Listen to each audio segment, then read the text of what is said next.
Ο Ερμής έχει γυρίσει ορθόδρομος και πάμε να δούμε τι θα σου φέρει εσένα.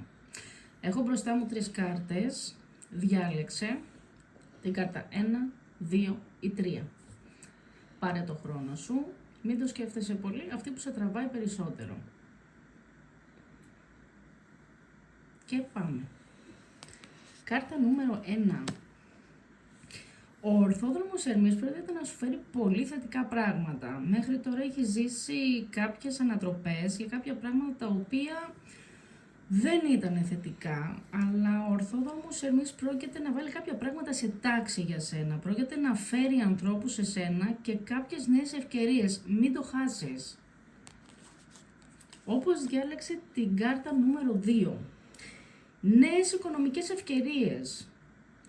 Στα οικονομικά και στα επαγγελματικά, νέες ευκαιρίες, νέα πράγματα τα οποία έχουν κάνει ήδη τον κύκλο τους από το παρελθόν και πρόκειται τώρα να ολοκληρωθούν.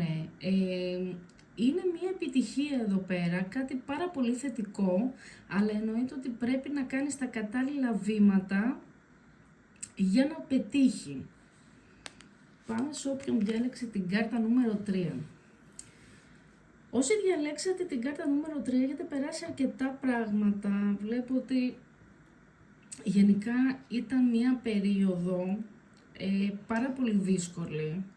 Πολλοί από σας χάσατε τον ύπνο σας, είχατε πάρα πολύ άγχος.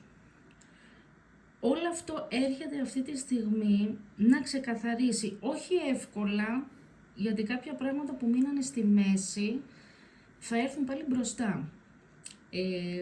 Πρόκειται να φέρει θετικά πράγματα, αλλά με πιο αργά βήματα. Μην περιμένετε γενικά εξέλιξη έτσι πάρα πολύ γρήγορα.